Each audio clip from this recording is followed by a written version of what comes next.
لبيك اللهم لبيك.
Kita masuk ke tenda yang telah disediakan ya.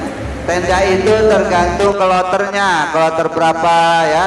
Jadi pokoknya Bapak nanti sampai ke Padang Arafah sudah tersedia tenda. Apa yang dilakukan? Tentu di tenda itu niat utama kita adalah ibadah ya. Nanti sudah tersedia semuanya ya. Dalam tenda itu ada tempat tidur kita ya, walaupun sempit ya, ala kadarnya.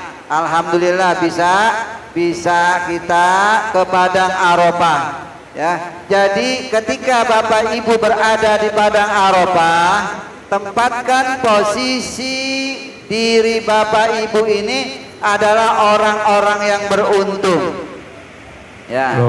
Orang-orang yang beruntung, bukan berarti orang yang suci ya, bukan berarti orang yang hebat ya, tapi di Padang Arafah ini semata-mata karena undangan Allah. Artinya apa Bapak Ibu?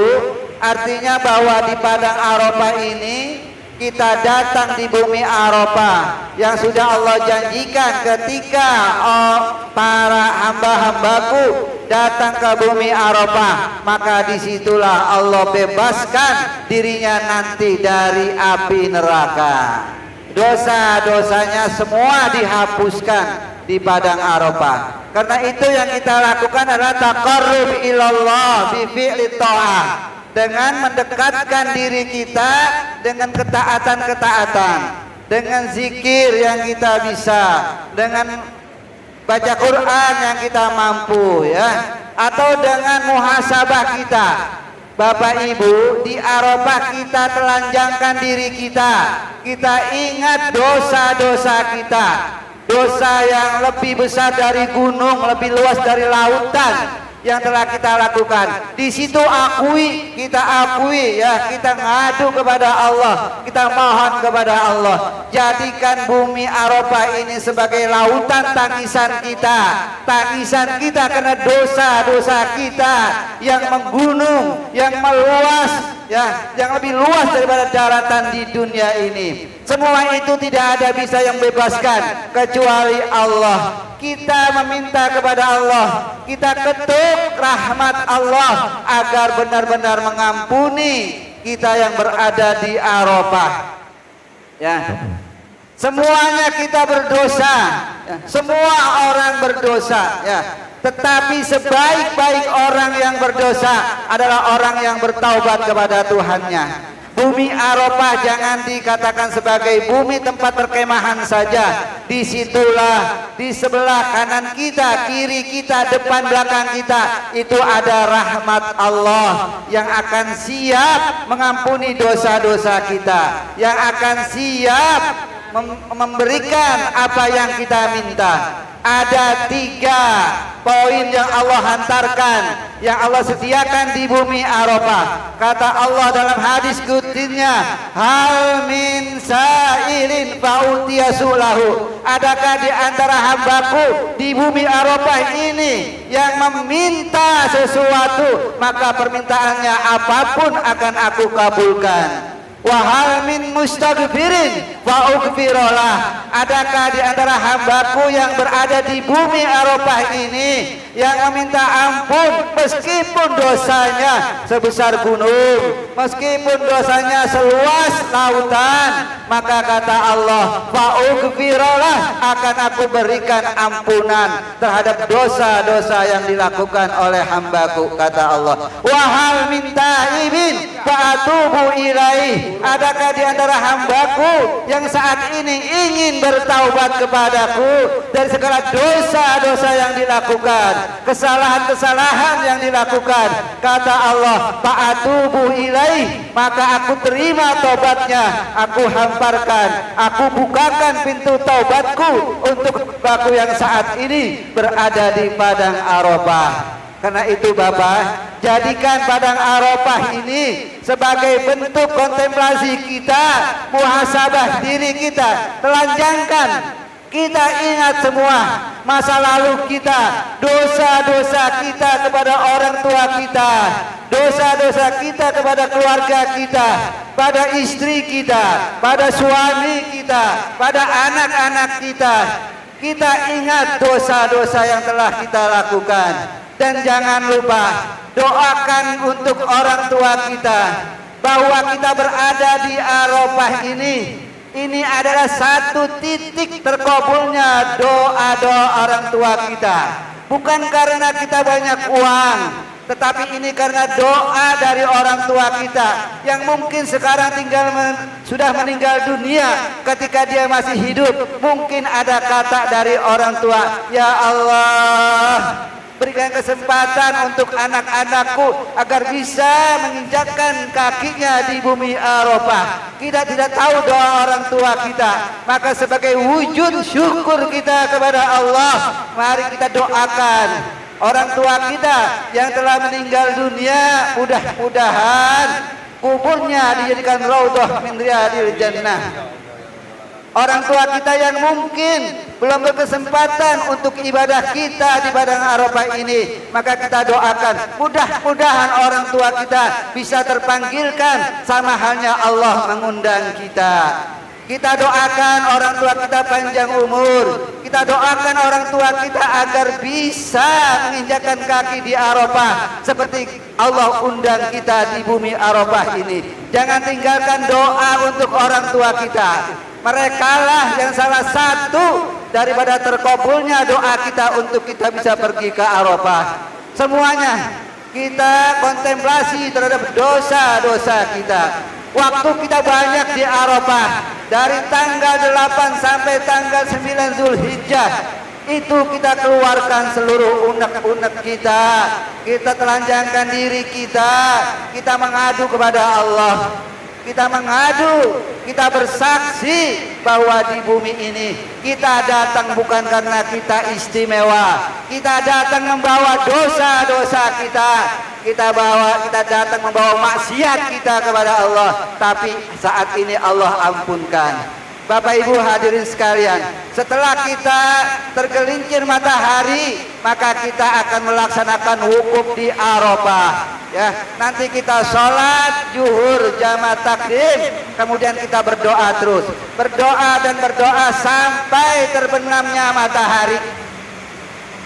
Doa kita di Arafah sampai terbenamnya matahari, karena kita setelah maghrib akan berangkat ke kota atau ke Muzdalifah. Ya, di Muzdalifah ini adalah satu ritual ibadah yang dicontohkan oleh Rasulullah. Untuk apa?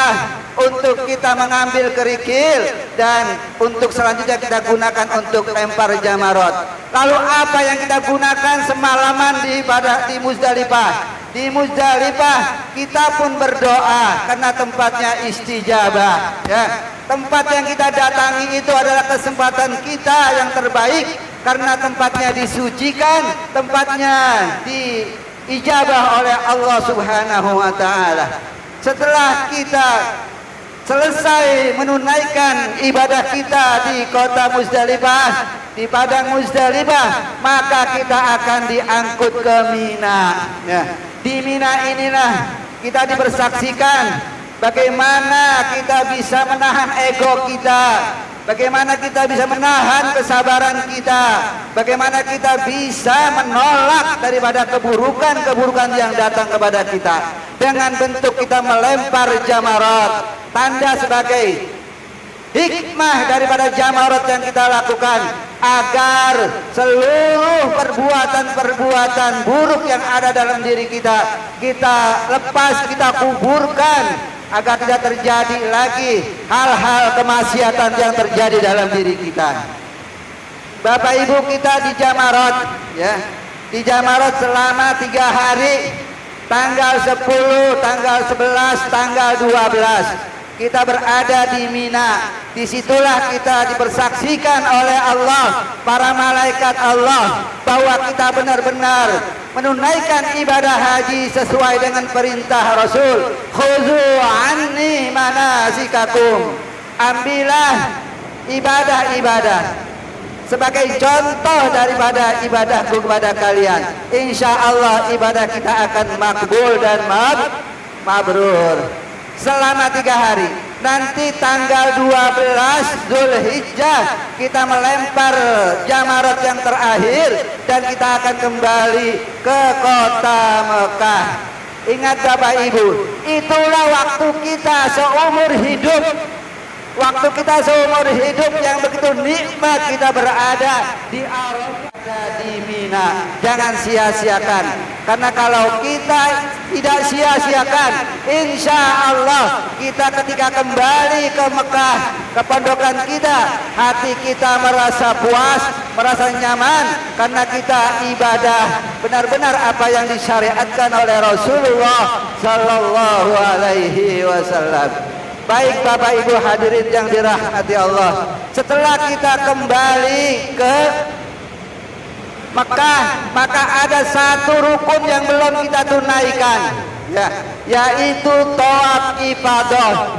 Tawaf ifadah kalau tidak kita laksanakan, haji tidak sah. Apapun kondisi kita, ketika kita sehat wajib tawaf ifadah. Ketika kita sakit, maka tunggu setelah kita sehat kita bertawaf ifadah. Ketika kita berhalangan, maka kita tunggu halangan itu sampai kita bisa melaksanakan tawaf ibadah.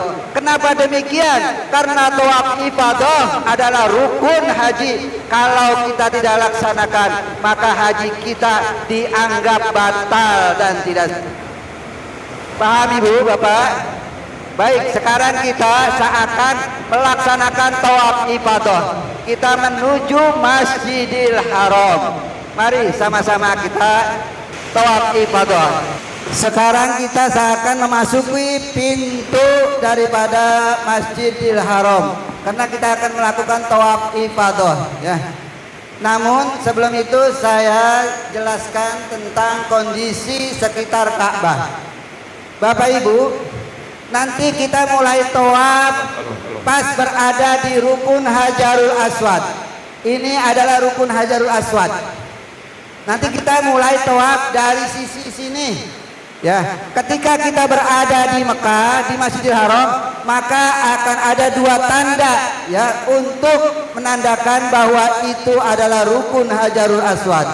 Ya, ditandai dengan Hajarul Aswad yang berada di Ka'bah dan lampu hijau nanti yang berada di sebelah kanan kita. Menandakan adalah bahwa itu adalah permulaan dan juga nanti akhir daripada tawaf jamaah haji ya. Nah, ini adalah permulaan daripada rukun tawaf kita yang dikenal dengan rukun Hajarul Aswad. Kemudian di antara Hajarul Aswad nanti ada pintu Ka'bah. Bapak Ibu akan melaksanakan, akan melihat bahwa antara Hajarul Aswad ada pintu Ka'bah. Lalu apa antara Hajarul Aswad dan pintu Ka'bah? Maka ada yang dikatakan sebagai multazam. Multazam inilah tempat sekali lagi yang Allah katakan bahwa siapa saja yang berdoa di multazam maka doanya tidak akan terhijab, akan dikabulkan oleh Allah. Tetapi Bapak Ibu, ketika kita melaksanakan tawaf tidak bisa diiringi dengan kita berdoa di multazam. Maka kita selesaikanlah tawaf selama 7 putaran. Setelah itu kalau kita ingin berdoa di multazam maka gunakan waktu luang kita.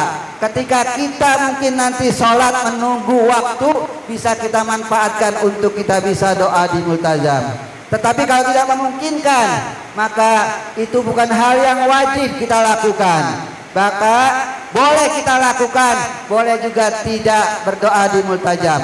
Tetapi kalau kita diberikan kesempatan oleh Allah, maka harus kita lakukan. Bapak Ibu, terkadang tanpa diduga, ketika kita menunggu sholat ya, atau ketika kita berada di pelataran Ka'bah, ternyata ada peluang untuk kita bisa berdoa, maka berdoalah di multazam ya, karena itu yang diperintahkan oleh Rasulullah. Kemudian Bapak Ibu, ketika kita nanti melewati Hajarul Aswad, ada bentuk yang seperti ini. Inilah yang dikatakan maqam Ibrahim ya. Bukan berarti untuk didewa-dewakan, bukan berarti untuk dikultuskan. Ini menandakan bahwa maqam Ibrahim adalah tempat ketika Nabi Ibrahim membangun Ka'bah bersama anaknya Ismail. Lalu apa keistimewaannya? Keistimewaannya setelah nanti ketika orang selesai tawaf, maka dia disunnahkan sholat di maqam Ibrahim ya. Nah, itu sebagai perintah sunnah. Ketika nanti kita tawaf, setelah tawaf kita bersama-sama melaksanakan sunnah tawafnya 2 rakaat di maqam Ibrahim atau di tempat sejajar dengan sejajarnya maqam Ibrahim. Makanya setelah kita tawaf, kita disunahkan untuk sholat sunnah tawaf 2 rakaat ya. Kemudian ketika itu kita berjalan maka akan kita jumpai ya lengkungan seperti ini. Ini apa tandanya? Ini adalah tempat hijir Ismail ya. Hijir Ismail ini keutamaannya, ketika seseorang bisa menunaikan sholat sunnah 2 rakaat di hijir Ismail di dalam sini, maka seakan-akan dia sholat di dalam Ka'bah ya. Pahalanya sama dengan dia sholat di dalam Ka'bah kalau dia bisa masuk ke dalam hijir Ismail. Tetapi memang tidak mudah, tempatnya kecil, banyak orang yang ingin sholat di hijir Ismail dan dijaga oleh polisi. Sewaktu-waktu dibuka ya, maka mungkin nanti ketika Bapak Ibu sedang menunggu sholat ya, atau sedang duduk-duduk, ketika misalkan dibuka peluang Hijr Ismail ini, maka silakan Bapak Ibu merapat dan upayakan bisa sholat di Hijr Ismail 2 rakaat, karena ini pengalaman yang sangat-sangat istimewa. Bahkan orang-orang hebat tidak akan bisa sholat di Hijr Ismail, karena sholat di Hijr Ismail bagaikan kita sholat di dalam Ka'bah, ya. Maka nanti kalau ada peluang Bapak Ibu selama di Masjidil Haram yang waktunya sekitar 25 hari 25 malam, mungkin Bapak Ibu mendapatkan peluang sholat di sini, silahkan manfaatkan waktu dengan sebaik-baiknya, karena ini adalah perintah dan ini adalah mengandung keistimewaan yang sangat-sangat berharga untuk kita. Baik Bapak Ibu, mari kita lanjutkan. Belum. Kemudian Bapak Ibu, nanti sebelum kita memasuki rukun Hajarul Aswad, ada yang dikatakan rukun Yamani. Ayo sini.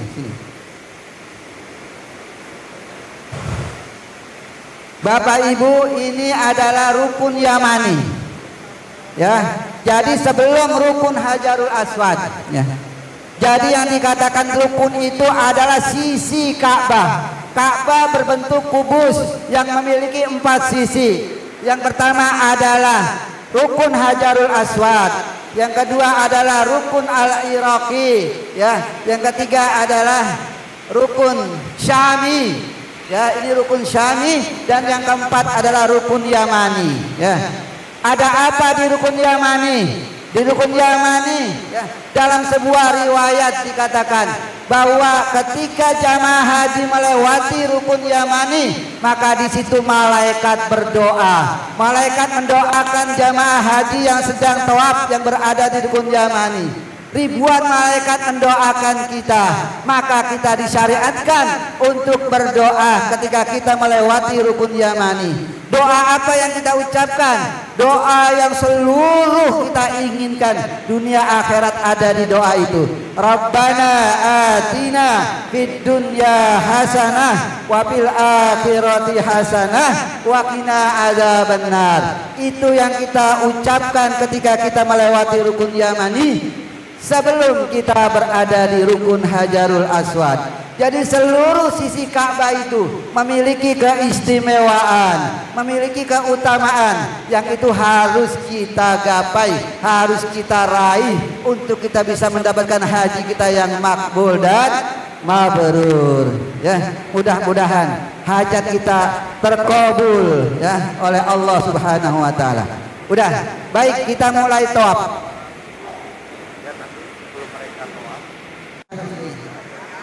Menghadap ke saya. Ketika kita memulai tawaf, upayakan bahwa posisi kita, Ka'bah itu berada di kiri kita. Seperti ini.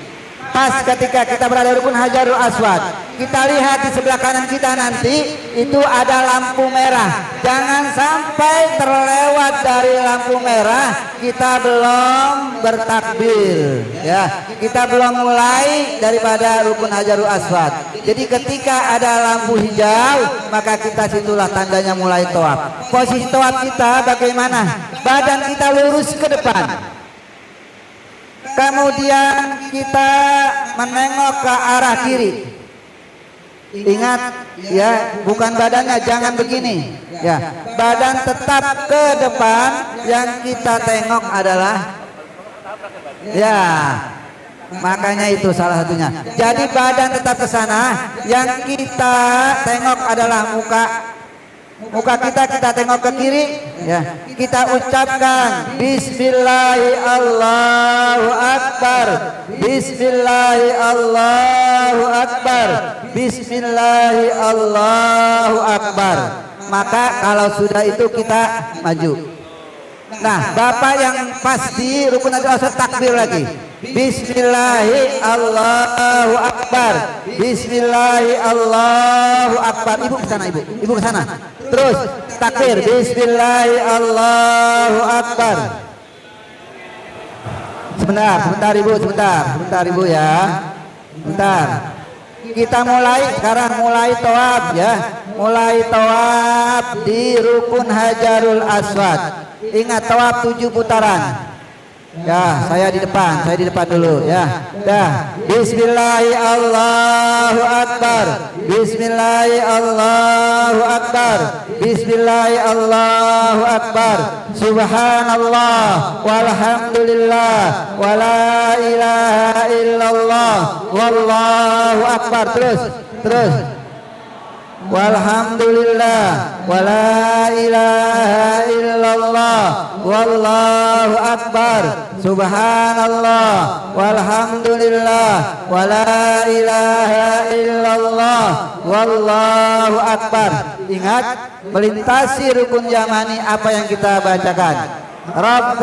Ingat, kita takbir dulu. Allahu akbar. Rabbana atina fid dunya hasanah wa fil akhirati hasanah wa qina adzabannar. Berarti ketika kita telah selesai di rukun Hajarul Aswad, putaran tawaf kita baru satu kali.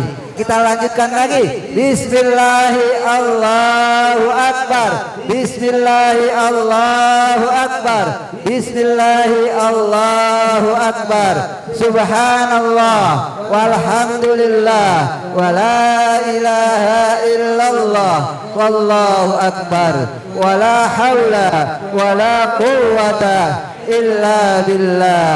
Subhanallah walhamdulillah. Bapak Ibu, wallahu akbar wala haula wala quwwata illa billah. Subhanallah walhamdulillah wala ilaha illallah wallahu akbar wala haula wala quwwata illa billah. Allahu akbar. Rabbana atina fid dunya hasanah wa fil akhirati hasanah wa qina adzabannar. Bapak Ibu ya, jadi tawaf kita selama berapa putaran? 7 putaran. Berarti setelah kita tawaf 7 putaran, maka dianggap tawaf kita telah selesai. Apa yang kita lakukan? Yang kita lakukan adalah sholat sunnah 2 rakaat di maqam Ibrahim ya. Sholat sunnah tawaf. Usolli sunnatat tawaf rak'ataini lillahi ta'ala ya. Sholat sunnah tawaf 2 rakaat sebagaimana bacaan yang kita baca dan yang kita lakukan.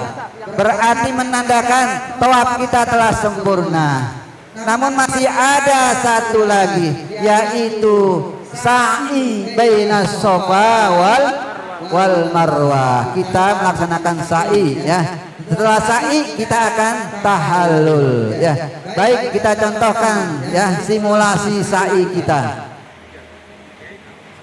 Ibu tawaf, di situ kata Allah dikasih Bapak Ibu mendapatkan 60 rahmat Allah. Makanya tawaf jangan main-main. Kalau kita main-main berarti kehilangan kita kesempatan mendapatkan 60 rahmat Allah.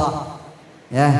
Lalu 40 di mana kita dapatkan? Ketika kita selesai tawaf, kita sholat sunnah 2 rakaat di maqam Ibrahim, maka di situ kita mendapatkan 40 rahmat Allah. Berarti di area itu kita berada ketika kita tawaf, ketika kita selesai tawaf dan sholat sunnah 2 rakaat, kita sudah mendapatkan 120 rahmat Allah. Makanya jangan disia-siakan, jangan bermain-main, jangan mendustakan diri kita. Jangan kita bermain-main ketika kita sedang diawasi oleh para malaikat. Mari kita fokus, mari kita tadarruk, kita khusyuk ketika kita berada di pelataran Ka'bah yang disucikan. Paham Ibu? Ya, mudah-mudahan menjadi bekal kita ya untuk kita ibadah dengan khusyuk ya. Baik. Setelah itu jalan. Ayo. Subhanallah walhamdulillah wala ilaha illallah wallahu akbar. Ingat Bapak Ibu, ketika melewati daripada makom Ibrahim, maka disunahkan baca doa, Rabbi adkhilni mudkhala sidqin wa akhrijni mukhraja sidqin waj'alni min ladunka sultanan nasira. Itu doanya kita melewati daripada apa? Makom Ibrahim. Makanya dihafalkan. Syukur-syukur ibu sudah hafal. Nanti ketika melewati makom Ibrahim, baca dalam hati, Rabbi adkhilni mudkhala sidqin wa akhrijni mukhraja sidqin waj'alni min ladunka sultanan nasira. Nah, nanti kalau pembimbingnya misalkan ya, pembimbing ikutin. Kalau enggak kedengeran, ibu baca aja ya yang ibu bisa gitu ya. Iya, biasanya pembimbing nanti apa? Membimbing ya, misalkan saya, nanti saya ucapkan, ibu tinggal ngikutin ya. Jadi insya Allah tempat-tempat yang sudah ditentukan itu ada doa-doa tertentu. Terus subhanallah walhamdulillah wala ilaha illallah wallahu akbar wala haula wala quwwata illa billah. Subhanallah walhamdulillah wala ilaha illallah wallahu akbar wala haula wala quwwata illa billah. Berada pas garis rukun yamani. Jadi tandanya nanti rukun yamani itu, Bapak Ibu tolong fokus. Tandanya rukun yamani itu ada garis yang lebih besar, kuning, warna kuning. Dia berbeda dengan rukun dengan sisi-sisi yang lain. Nah, itu tandanya rukun yamani.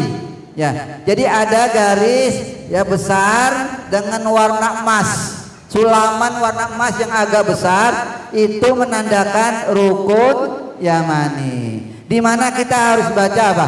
Rabbana atina fid dunya hasanah wa fil akhirati hasanah wa qina adzabannar wa adkhilna al jannata ma'al abrar. Selesai, sudah berada di rukun Hajarul Aswad, berarti putaran pertama selesai sampai putaran ketujuh ya. Sudah Bapak Ibu. Nih, jadi ketika kita tanggal 10, ingat, tanggal 10 setelah kita dari Muzdalifah diangkut dengan bus, kita sampai ke Mina. Nah, di Mina itu nanti kita tanggal 10 melontar Jumratul Aqobah. Melontar Jumratul Aqobah. Berapa kerikil? Berapa butir?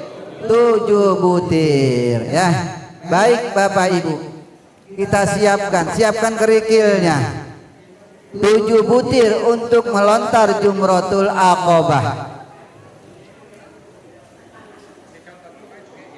ya. Nanti coba yang bapak-bapak silakan sini, berada di sebelah kiri sini. Bapak-bapak siapkan kerikilnya 7 butir. 7 butir.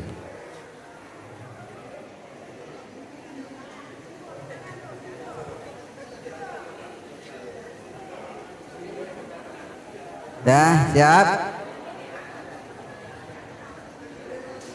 ya. Upayakan, ini adalah Jumratul Aqobah ya. Pilar pertama yang kita lempar dengan kerikil itu Jumratul Aqobah pada tanggal 10 Zulhijjah setelah kita wukuf ya. Sehari setelah wukuf kita melontar Jumratul Aqobah. Kita masih dalam posisi pakai ihram ya. Nah, kita melontar. Bapak Ibu, ketika melontar upayakan posisi bapak ibu itu nanti ketika melempar batunya itu mengenai ini. Kalau tidak, batunya masuk ke dalam marma. Jadi ketika nanti ada sebuah lingkaran, lingkaran ini melingkari daripada jumroh. Nah kalau kerikil misalkan jatuh di dalam marma itu ya, meskipun misalkan bapak nggak yakin lemparannya kena pilar ini Jumratul Aqobah, tapi kalau bapak yakin jatuhnya kerikil bapak itu ke marma, ya ke tempat lemparan ini, itu sudah sah dikatakan. Makanya posisinya harus benar-benar posisi melempar. Ya, saya katakan kaki kita yang kiri ke depan. Ya, yang tangan kita ke belakang. Ya. Ingat, tangannya ke belakang lempar. Sambil melempar bismillahi Allah. Tunggu. Bismillahi Allahu Akbar. Bismillahi Allahu Akbar. Jadi ini sebentar. Bapak aja dulu ya, nanti ibu belakangan ya. Jadi ibu jangan lempar, nanti bapak dulu. Bapak enggak ditutup posisinya mau ditutup begini boleh ya, tapi itu terserah, jadi tidak ada ukuran ya. Posisi ihram boleh, ketika bahunya kelihatan boleh juga tidak. Tanggal 10 Zulhijjah melontar Jumratul Aqobah sebanyak 7 kerikil. Baik, saya kasih isyarat ya, siap-siap ya, siap-siap tangannya posisinya.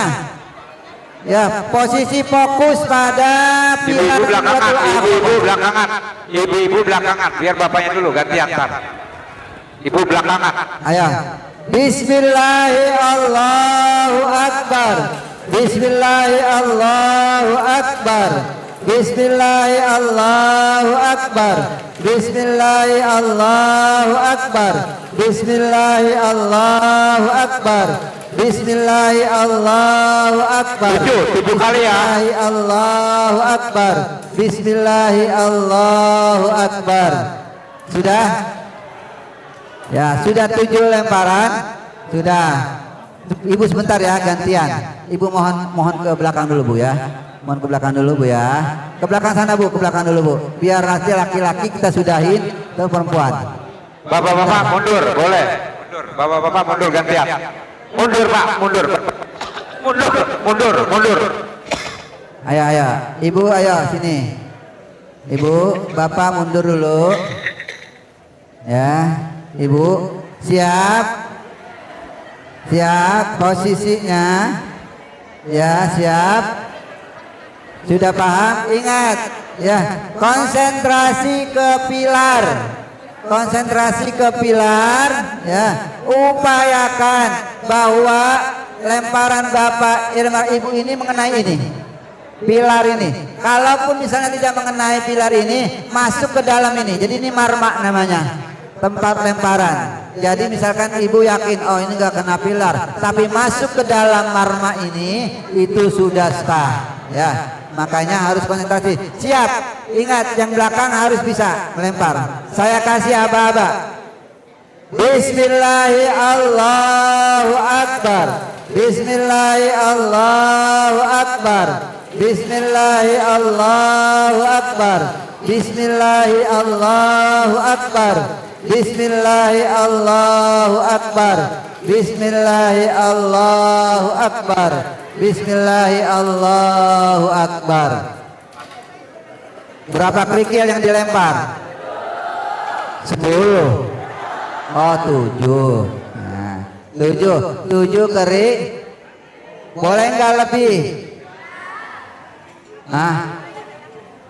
Ya, kalau misalkan 7 kurang, oh saya kurang, tapi kayaknya 1 itu bukan masuk ke tempat lemparan ya, masuk ke kantong ya, lempar lagi 1 lagi ya, lempar 1 lagi. Dah, berarti Bapak Ibu, kalau kita sudah melaksanakan Jumratul Aqobah, itu ditandai dengan tahallul, gunting rambut ya, menandakan kita telah tahallul, boleh kita ganti pakaian kita, boleh kita mandi. Mungkin selama 3 hari Bapak Ibu nggak mandi-mandi ya, maka setelah Jumratul Aqabah mandi pakai sabun, pakai wangian boleh ya. Nah, nanti ketika tanggal 11 melontar lagi. Tanggal 11 berapa kerikil yang dibawa? 20 berapa pilar, berapa jumroh yang kita lontar? 3 jumroh. Jumratul ula, jumratul wusta, jumratul. Nah, sekarang kita simulasi melempar di tanggal 11. Ayo ibu-ibu ikut saya ke jumratul ula. Bapak-bapak belakangan dulu ya. Ayo ibu-ibu sini jumratul ula. Ya, Bapak punten Mbak. Ayo ibu-ibu melontar jumratul ula 7 kerikil. Nonton Ya. bapak-bapak. Sini bapak-bapak, kumpul sini Pak. Kita nonton. Kita lihat. Ini ya yang dilempar jumratul ula 7 kerikil. Siap?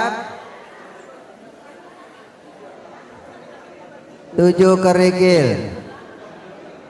7 kerikil sudah? Sudah semuanya di tangan kanan. Ya, di tangan kanan. Siap? Bismillahirrahmanirrahim. Bismillahirrahmanirrahim. Bismillahirrahmanirrahim. Bismillahirrahmanirrahim. Bismillahirrahmanirrahim. Bismillahirrahmanirrahim. Walillahil hamd. Kurang.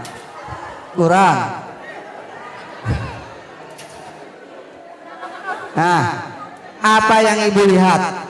Ketika ibu melontar, apa yang ibu lihat? Hei, Bu. Ketika ibu melempar batu, apa yang ibu lihat? Ibu lihat setan enggak? Lihat setan enggak? Enggak lihat setan. Kenapa? Setan masih ada dalam diri kita. Makanya doa, ya Allah, mudah-mudahan setan dalam diri saya pergi. Ya, itu ya. Jadi bukan sekedar lempar, tapi kita doa. Woi, halo, ya. Bu, selesai kita beralih ke jumratul wusta. Ayo, balik lagi. Ayo ibu, jumratul wusta 7 kerikil siapin. 7 kerikil siapin lagi.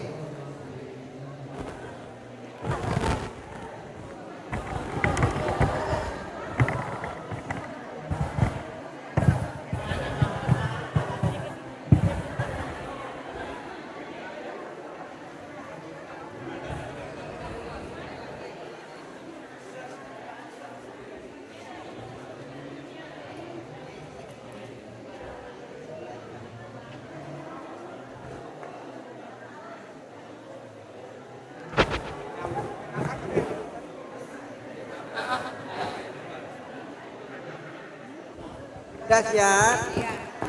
Lah itu makin deket aja ngelemparnya bagaimana? Munduran dikit. Munduran, udah. Siap. Ikutin abah-abah saya. Bismillahirrahmanirrahim. Bismillahirrahmanirrahim. Bismillahirrahmanirrahim. Bismillahirrahmanirrahim. Bismillahirrahmanirrahim. Walillahil hamd. Bu, kalau buang kerikil itu upayakan kita marah terhadap setan yang jerumusin kita berbuat dosa, setan yang selalu buat diri kita salah ya.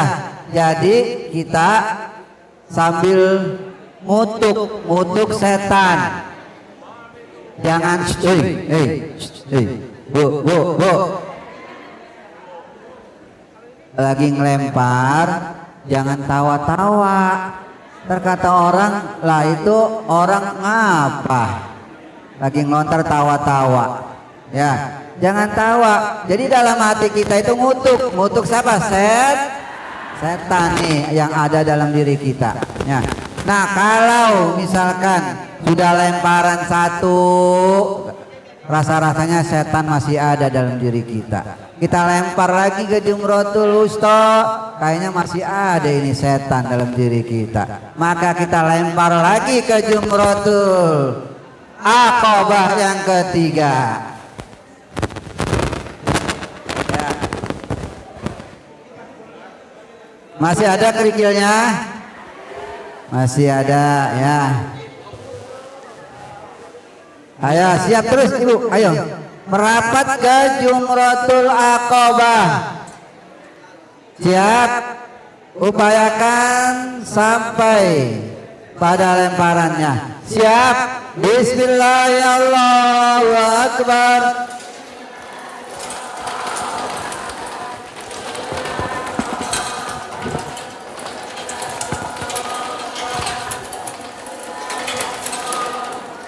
Walillahil hamd. Ya.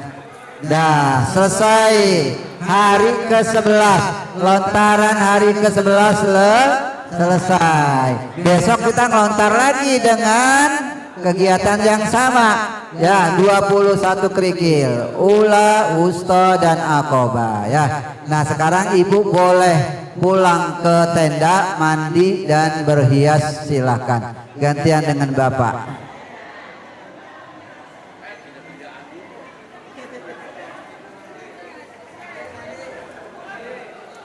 Ayo bapak ke Jumratul Ula. Kita melontar yang hari ke-11. Tidak. Ya. Siap, konsentrasi fokus pada pilar. Ya. Bahwa di pilar itu ada setan yang selalu menggoda kita. Bismillahirrahmanirrahim. Bismillahirrahmanirrahim.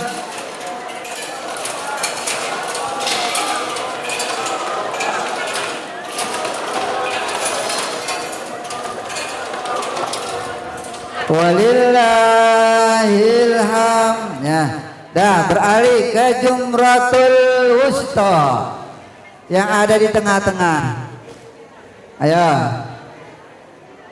Siapkan 7 butir kerikil.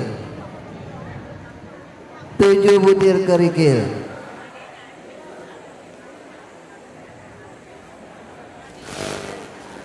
Siap.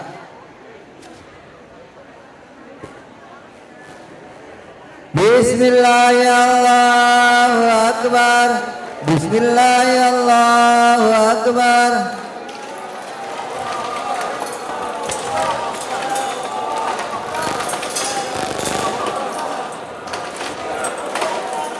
Wah, dah. Ini ada yang kena saya ini. Kok ada yang lempar kemari? Dah. Walillahil hamd. Ayo ke Jumratul Aqabah.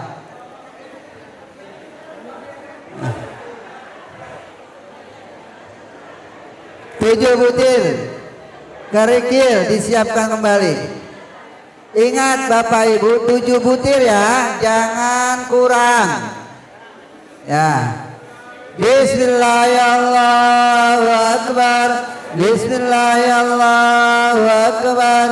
Bismillahirrahmanirrahim. Bismillahirrahmanirrahim. Walillahil hamd. Nah, Bapak Ibu selesai ya. Untuk hari ke-12 sama demikian ya. Kita berarti sudah selesai melaksanakan daripada jumrah ya. Dari tanggal 10, tanggal 11 dan tanggal 12. bagi yang mengambil nafar awal. Bagi yang mengambil nafar awal, dia melemparnya sampai tanggal 12 dan kembali ke Mekah untuk tawaf ifadah sebelum terbenamnya matahari. Kalau ternyata misalkan sudah terbenam matahari, kita nungguin mobil nggak diangkut-angkut, maka terpaksa kita mengambil nafar sani. Apa konsekuensinya? Melontar lagi di hari ke-13, Jumratul Ula, Wusta, dan Jumratul Aqobah. Ya, setelah itu selesai, maka mau nggak mau harus diangkut.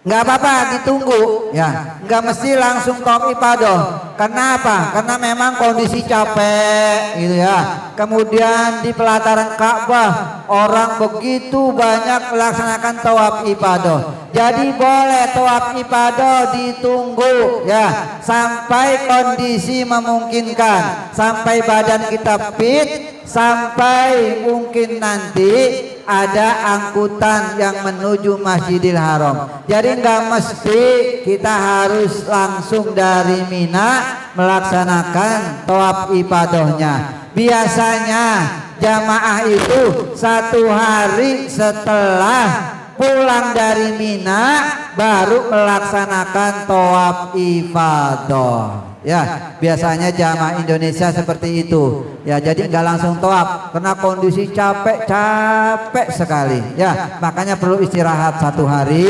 kemudian tawaf ifadah. Ya, tawaf ifadah kita boleh pakaian bebas. Jadi nggak mesti pakai ihram. Ya, jadi boleh kita pakaian seperti ini, saya mungkin seperti pakai celana, pakai baju koko boleh. Jadi tawaf ifadah itu memang itu dihususkan jamaah tidak mesti menggunakan ihram.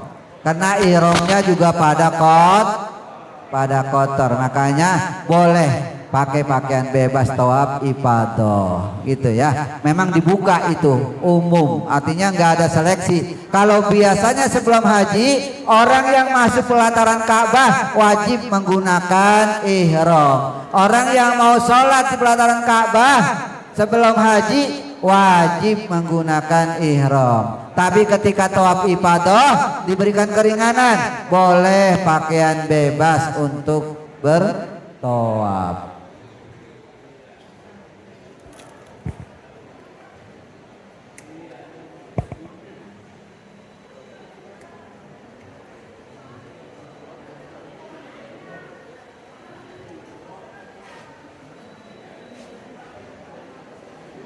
Bu, ini karena dalam kondisi apa namanya, kondisi hujan, jadi rangkaian tawaf ifadah ya. Tadi kita sudah simulasi tawaf, seperti itulah tawaf. Hanya kita belum melaksanakan sa'i. Karena haji tamattu itu ketika tawaf ifadah sa'inya juga menjadi wajib ya. Lain kalau haji ifrad. Kalau haji ifrad itu ketika tawaf ifadah tidak perlu sa'i ya. Nah, kalau tamattu wajib sa'i. Maka ibu ya, mari kita simulasi sa'i ya. Masih ada 1 rangkaian. Bismillah, ini mewakili semua.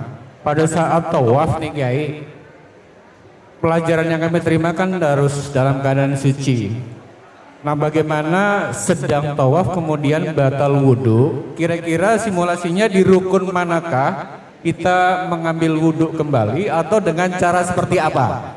Lalu ketinggalannya bagaimana? Mohon dijelaskan, terima kasih. Bapak Ibu dengarkan ya, ini penting ketika dalam pelaksanaan tawaf ada yang batal wudhunya. Makanya kalau bisa, kalau anginnya masih bisa tahan-tahan Kalau pengen kencing masih ditahan-tahan. Tapi kalau udah nggak ditahan, nggak bisa tahan, terpaksa batal. Ketika Bapak Ibu dalam tawaf, ya, kemudian Bapak Ibu batal mengeluarkan apa? Angin. Atau Bapak Ibu udah kebelet nggak bisa jalan karena pengen kencing, mau nggak mau tawafnya berhenti dulu. Bapak Ibu buang hajat dulu, keluar. Buang hajat keluar. Memang susah. Jadi di Masjidil Haram itu Bapak Ibu ya, tidak ada toiletnya di dalam, di luar semua. Jadi kalau kita batal mau nggak mau ya, mau nggak mau itu kita harus berwudu ya. Bagaimana caranya? Keluar, pertama keluar ya, keluar ya. Kemudian apa? Kemudian kita berwudu. Nah tadi kita ingat kita itu udah berapa putaran ya. Misalkan kita sudah 3 putaran, putaran keempat itu batal, maka kita mulai lagi di rukun Hajarul Aswad melengkapi putaran kita tadi yang sudah. Berarti kita tinggal 4 putaran karena tadi yang 3 sudah kita lakukan. Nah tinggal kita menyempurnakan 4 putaran lagi ya. Jadi jangan dari awal lagi, jangan. Kita sempurnakan daripada tawaf kita tadi yang tertinggal. Gitu paham ya Ibu? Memang iya, ketinggalan dari rombongan. Nah, bagaimana mensiasatinya? Ya, mensiasatinya ada beberapa cara. Ya, pertama gini, karena Bapak Ibu kalau kita terlepas dari rombongan, yaitu memang akan sulit. Ya, makanya bagaimana? Jadi mungkin begini Bapak Ibu, ya. Tergantung kebijakan daripada KBU-nya sendiri. Ya, mungkin begini. Kalau saya biasanya ada jamaah yang batal, jamaah saya suruh tunggu dulu sini. Ya, tunggu dulu. Karena kan dia nggak tahu tempat keluarnya kemana, gitu ya. Saya tunggu. Misalkan ada suaminya itu mau nungguin dulu. Ya, kenapa? Karena ini darurat. Ya, tungguin. Nah, berarti nanti setelah selesai, ya, maka ini tadi yang batal apa? Wudu. Bagaimana yang tadi sudah selesai? Sholat sunnah di makam Ibrahim 2 rakaat. Kemudian doa situ sambil nunggu teman kita yang menyempurnakan tawafnya. Itulah haji itu dituntut untuk toleransi juga, nggak boleh egois ya. Atau kalau nggak bisa nanti kita mungkin minta bantuan sama karuknya yang nungguin gitu ya. Mau nggak mau ini memang tanggung jawab kita ya.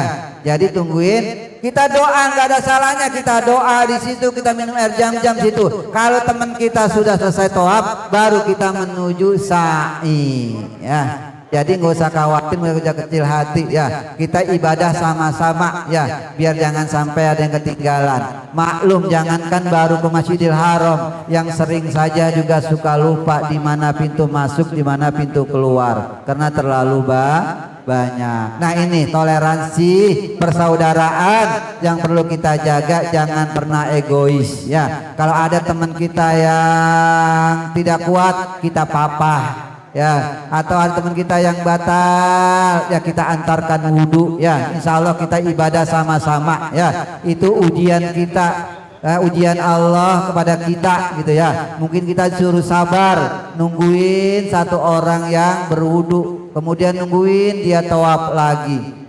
Kalau seandainya misalkan kita enggak nungguin, dia enggak melaksanakan tawaf, kita pun berdosa ya. Makanya enggak apa-apa, kita tunggu saja.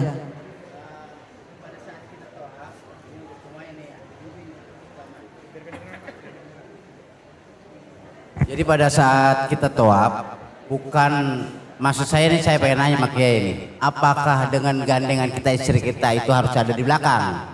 Gitu. Sebab ini kalau kita praktek ini kan kita ngelontar aja cuman laki-laki doang, perempuan dengan perempuan.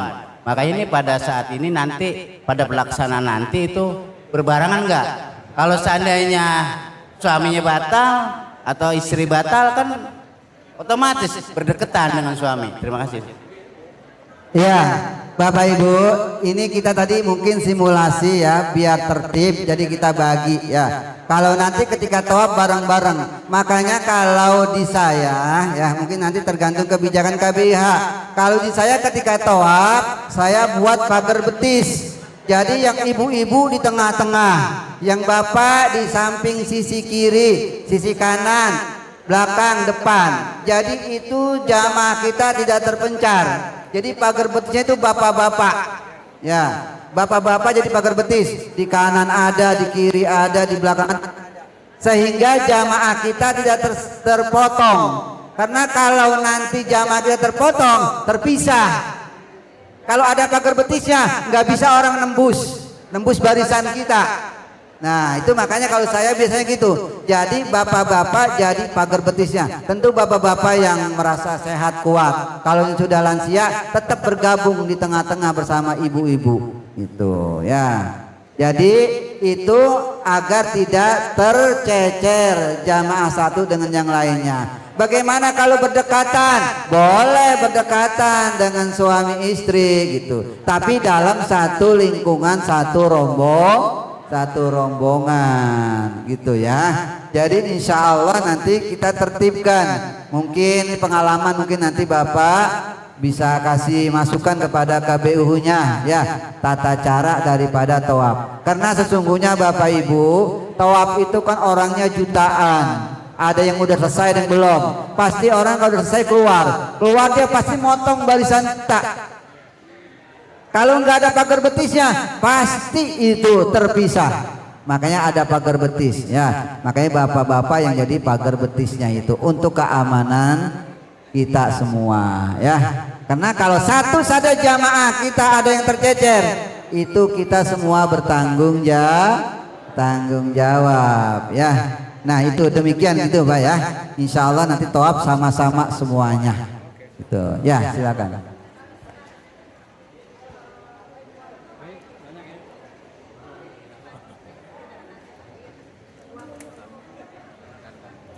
Ya, itu tadi satu cara boleh kita keluar dari Masjidil Haram. Mungkin waktunya lama. Tapi tadi kalau bisa, nah makanya Ibu kan bawa alat semprotan itu ya. Nah alat semprotan nanti itu bisa digunakan untuk wudhu. Ibu duduk dulu, wudhu di situ.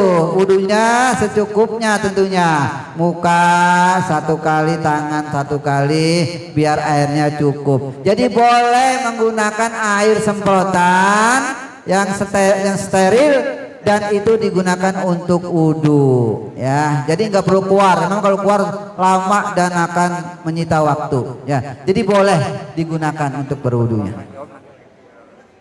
Oke. Tanya jawab nanti ya Bu ya. Nanti di ruangan biar kita selesaikan dulu. Tidak, berarti sekarang Bapak Ibu simulasi sa'i ya. Insya Allah sa'i ini akan dipimpin oleh guru kita Kiai Haji Mulyadi. Dari saya sekian, terima kasih. Assalamualaikum warahmatullahi wabarakatuh.